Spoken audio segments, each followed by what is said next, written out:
柳原総合市民センター北側の地です。駐車場はありません。今日から運行を開始している送迎バスをご利用ください。発着場所は長野駅東口ゆめりやバスパーク。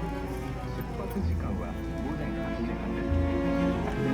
詳しくは長野市社会福祉協議会ホームページをご覧いただくか、長野市の災害ボランティア